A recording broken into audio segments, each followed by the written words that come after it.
Aujourd'hui, nouveaux entrepreneurs africains a l'honneur d'accueillir Kadi Dembélé, connue sous le nom de Tato. Cette jeune femme originaire de la Côte d'Ivoire se lance dans l'entrepreneuriat en fusionnant l'art et la gastronomie. Aujourd'hui fondatrice de Tatou Dembélé, elle décide 3 ans plus tôt d'apprendre à peindre, dessiner ou encore reproduire le portrait photo d'une personne quelconque. Son talent se fait récompenser lorsqu'elle expose ses œuvres dans l'une des galeries les plus connues par la communauté africaine ici à Montréal. Fondatrice de Ivorian Food, une plateforme qui réunit sur l'ensemble de ses réseaux plus de 100 000 abonnés intéressés par la gastronomie ivoirienne. Vous y verrez plusieurs recettes appréciées par des célébrités connues en Afrique telles que Didier Drogba et encore des recettes d'Afrique de l'Ouest qui font la fierté de Ivorian Food. Aujourd'hui, nos chemins se croisent, nous écoutons, nous apprenons et nous nous inspirons de son parcours. De créer Tatou Dembélé, qu'est-ce qui t'a motivé à te lancer en fait dans la peinture? Alors, merci pour la question. C'est une grosse question parce qu'il y a une histoire derrière. C'est que ça fait longtemps que je dessine, que je peins, enfin, que j'aime beaucoup ça, quoi. Et puis, en 2013, j'avais l'habitude de faire des portraits de mes amis et de les publier sur Facebook, sur mon petit profil personnel. À l'époque, c'était très privé. Et puis j'ai un ami du nom de Kevin qui a un gros public derrière lui, personnage public un peu comme ça, qui a en fait publié le portrait que j'avais fait de lui. Donc ça a suscité une grosse vague de... Enfin, les gens voulaient savoir comment ça se fait, c'est qui fait ça et tout. Et puis tranquillement, sûrement, je commençais à recevoir des demandes. Est-ce que tu peux me faire un portrait? Je me suis dit, tiens, pourquoi ne pas en faire une petite activité pendant que je suis encore aux études. Donc voilà comment j'ai commencé à faire des portraits. Mais à quel âge tu as vendu l'une de tes premières œuvres? Ma première œuvre, bah disons, le premier portrait que j'ai vendu, c'était à l'âge de 20 ans. Wow. 20 ans, c'était peut-être peu de temps avant même de faire le portrait de Kevin. C'était à l'époque, c'était pour un ami. Il m'a dit oui, dis-moi ton prix et puis je vais te l'acheter. Bon, c'était vraiment, c'était pas une relation client comme ça se passe aujourd'hui, mais c'était sur le coup de mes 20 ans. Mais qu'est-ce qui t'a poussé? Quelle est l'histoire en fait dans apprendre à dessiner? J'ai toujours baigné dans un environnement où on avait tout le temps des papiers, des crayons, toutes sortes de choses pour des activités manuelles et tout ça. Donc en plus ma mère c'est quelqu'un qui avait aussi l'habitude de peindre et de dessiner. Donc moi je la voyais faire et puis par imitation ben, j'essayais de faire aussi. Et puis voilà, tranquillement on ne restait pas vraiment juste détente quand une après-midi où tu sais pas quoi faire. À l'école, on me disait que j'étais quand même douée parce que les dessins que je faisais étaient peut-être légèrement plus réalistes. Une petite activité sympa Qui est devenue qui est devenue vraiment une passion parce qu'à un moment, j'ai ressenti ce besoin-là de dessiner, de peindre parce que ça me permettait de me sentir mieux. Sur quoi tu te bases pour fixer tes prix, les prix de tes œuvres? Il est dit qu'un artiste ne doit jamais dire ça.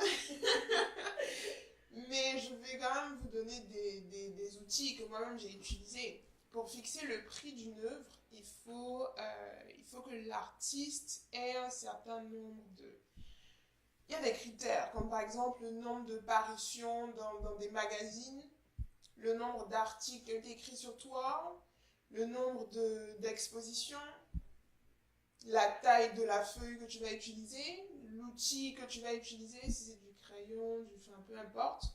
Et puis il y a un petit calcul mathématique qui se fait. Aujourd'hui, sur ta page gastronomique Ivoirian Food, qu'est-ce qui t'a motivé au jour d'aujourd'hui, là, comme on dit, de créer? Ivoirian Food, ça a commencé en 2008. En 2008, je venais d'arriver au Canada. J'étais en classe seconde, si je ne m'abuse. Ouais, c'est ça. Et puis, c'était un environnement très québécois. Il n'y avait pas beaucoup d'Ivoiriens, d'Africains. Je me sentais un petit peu comme perdue. Même si, bon, on s'adapte quand même assez vite. Mais... Et c'était au tout début de Facebook. Donc, je voyais plein de pages sur Facebook. J'aime la cuisine de chez moi, j'aime le chocolat, ce genre de trucs-là. Moi, je me suis dit, j'allais créer une page J'aime la cuisine ivoirienne. Et en anglais, ça sonnait mieux. Et puis en 2010, il y a eu comme un gros boom. On est passé de, je crois, 2000 abonnés, 2000 personnes qui suivent la page à 10 000. En un été, en fait. Donc, quand j'ai vu ça, je me suis dit, bon, qu'est-ce qui se passe? Tranquillement, sûrement, c'est mon expression préférée. Tranquillement, sûrement, je me suis dit, bon, il faut faire ça avec un peu plus de sérieux, donc plus de rigueur. Faut que j'aille souvent, il faut que les photos soient plus jolies, il faut que ce soit plus travaillé. Cette année, j'ai lancé une application mobile pour dire que les choses vont vraiment dans le bon sens et assez vite, quoi. Donc, c'est un peu ça. Donc tout au long, tu as décidé d'entreprendre même. On va dire que c'est ce que tu as fait parce qu'aujourd'hui tu possèdes une application mobile. Tu peux nous parler un peu de comment ça fonctionne? Ben, la chose qui m'a semblé la plus importante, c'était vraiment de partir avec un site web. Parce qu'aujourd'hui, bon, si tu veux avoir une certaine crédibilité, une page Facebook, ça ne suffit pas. Et après ça, je me suis dit, bon, c'est bien d'avoir un site web, d'avoir un blog, mais tout le monde a un blog aujourd'hui. Qu'est-ce qui me donne ce petit truc-là qui fait que t'es pas comme voilà. Et je me suis dit, ce serait bien que Ivory Food soit dans les téléphones des gens, dans la vie des gens, tout le temps. C'est une application mobile. Ça me semblait une évidence. Donc du coup, j'ai cherché des personnes pour m'aider, mais comme Dieu sait bien faire les choses, quelqu'un m'a trouvé. Quelqu'un m'a dit, mais toi, il te faut une application mobile. J'ai fait oui, effectivement. Et comment tu gères avec les commandes que tu reçois? Ah, il faut gérer, hein.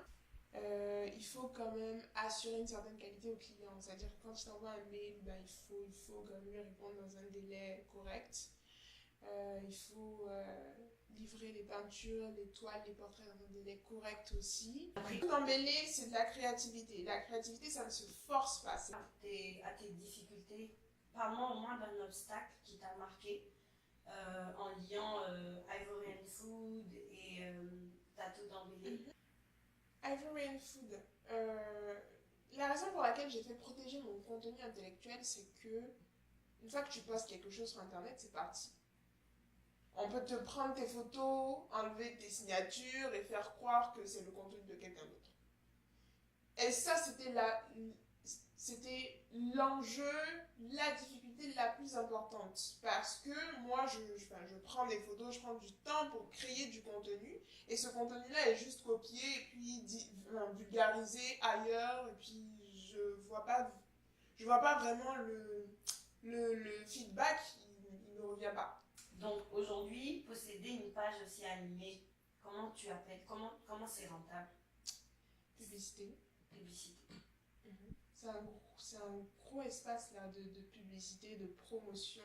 Quel message tu aimerais donner aux nouveaux entrepreneurs africains? Il y en a beaucoup des messages. Moi, je dirais que j'ai tendance à dire que quand on aime quelque chose, tout nous pousse à faire cette chose-là. Quand on tient quelque chose, il faut essayer d'aller au bout, tout simplement.